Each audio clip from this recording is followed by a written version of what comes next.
Meus irmãos e minhas irmãs, paz e bem. Nós, hoje na liturgia, ouvimos a última parte do livro de Tobias. Na nossa leitura semi-contínua deste livro, eu já ontem lhes exortava a retomar este livro, ou todo, ou as partes que não foram lidas na liturgia, para fazer este caminho de ler todas as Sagradas Escrituras. Este é um belíssimo caminho que ajuda tanto na nossa vivência de fé. Poder dizer, poder conhecer na íntegra a Palavra de Deus. É um caminho que parece muito exigente, mas não é. Creiam-me, muitas pessoas fazem a experiência de ler a cada ano toda a Bíblia, toda a Palavra de Deus. Então, hoje, nós vemos que Tobi, que é o pai, chamou Tobias, seu filho, e disse-lhe: Filho, paguemos o salário ao homem que viajou contigo, acrescentando uma gratificação. Então, este homem que viajou com ele é o arcanjo Rafael. Ele hoje vai revelar a Tobias e às esposas a sua verdadeira identidade. Então, ele vai chamar o anjo e vai dizer: recebe como salário a metade de tudo que trouxestes ao voltar e vai em paz. E Rafael então vai dizer: bendizei a Deus e dai-lhe graças diante de todos os viventes, pelos benefícios que vos concedeu. Bendizei e cantai o seu nome, manifestai a todos os homens as obras de Deus, como é justo. É valiosa a oração com jejum e a esmola com justiça. E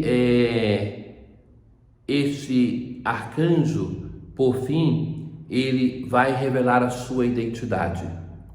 Eu sou Rafael, um dos 7 anjos que permanecem diante da glória do Senhor e tem acesso à sua presença. Agora bendizei o Senhor sobre a terra e dai graças ao Senhor. E o anjo desapareceu.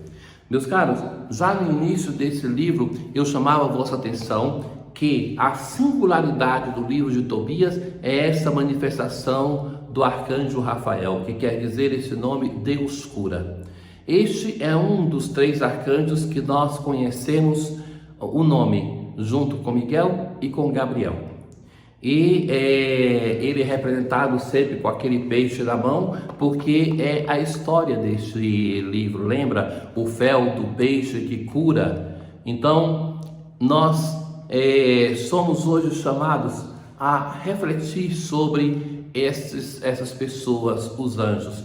Na liturgia nós temos uma festa desses 3 arcanjos. Mas quem são os anjos? Os anjos são seres totalmente espirituais, diferentemente de nós que temos uma parte espiritual, mas também temos corpo. Eles são seres espirituais que estão diante da glória de Deus.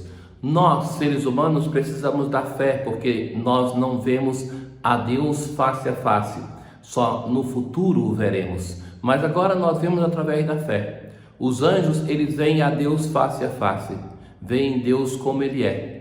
Por isso que quando um anjo falha, como aconteceu com Lúcifer, ele não tem como voltar atrás. Ele não tinha a necessidade da mediação, ele não tinha a possibilidade da dúvida. Então, os anjos são aqueles que se unem a nós em alguns momentos.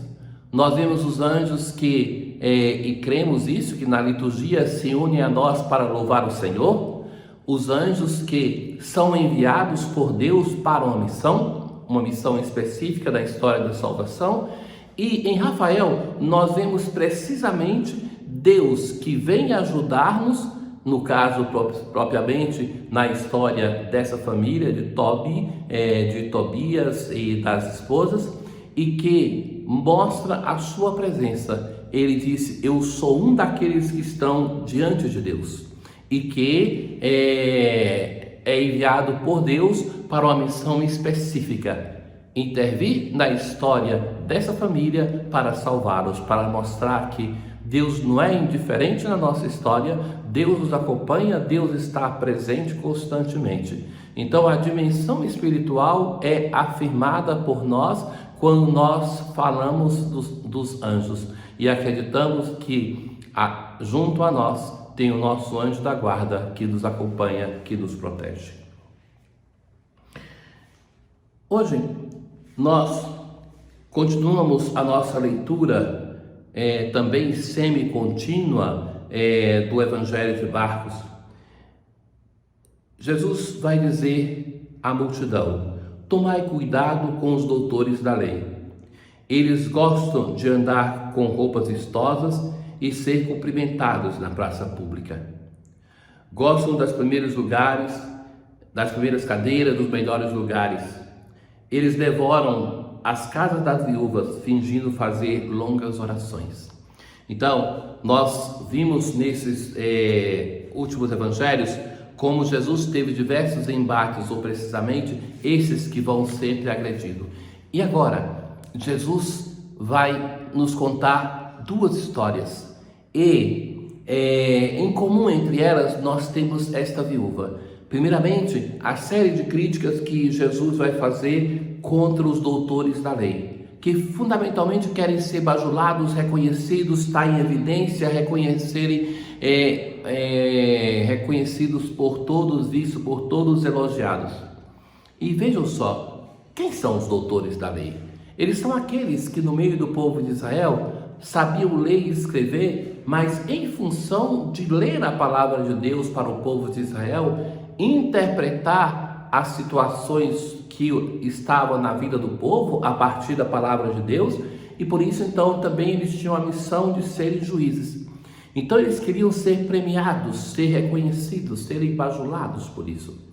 Mas Jesus vai fazer uma crítica precisa na relação deles com as pobres viúvas de Israel. As viúvas não tinham um sistema de pensões para proteger. Elas viviam assim da necessidade de ajuda de esmola. Então Jesus vai dizer assim: eles devoram as casas das viúvas, fingindo fazer longas orações. Então, o devorar as viúvas com longas orações já seria um problema, e Jesus vai dizer fingindo fazer longas orações. E então Jesus, enquanto estava sentado ali no templo, diante do cofre, observando como a multidão depositava suas moedas, muitos ricos depositavam grandes quantias, enquanto chegou uma pobre viúva. Esta depositou, no texto de Marcos vai dizer assim, a mais pequena das moedas. E Jesus vai dizer, esta pobre deu mais do que todos os outros, porque os outros deram daquilo que sobrava, e ela deu tudo aquilo que possuía para viver. O texto de Marcos vai dizer assim, que ela deu a própria vida.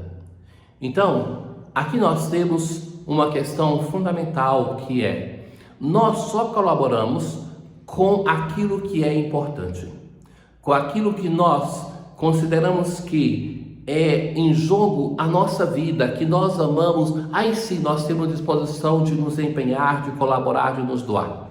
Senão, nós não damos. Então, aquela mulher era capaz de, na sua pobreza, dar aquilo que tinha, as 2 moedas, e que com isso ela comprometia a sua própria vida, porque ela tem um profundo senso de gratidão para com Deus e reconhece o serviço do templo como um lugar aonde ela pode cultuar a Deus e dar a sua oferta, reconhecendo a obra de Deus na sua vida. Na verdade, quando nós falamos de ofertas, de ajuda para a igreja, de ajuda que nós damos para a casa de Deus, para o serviço, não somente para o serviço dos pobres. Os pobres nós devemos ajudar, e isso nós devemos como comunidade buscar fazer. Mas existe também o serviço de culto, o serviço de manutenção da própria comunidade, que isso também não pode ser esquecido. Então, a igreja tem a sua missão de ajudar os pobres, sim, mas existe também o custo daquilo que se deve manter para louvar o nosso Deus.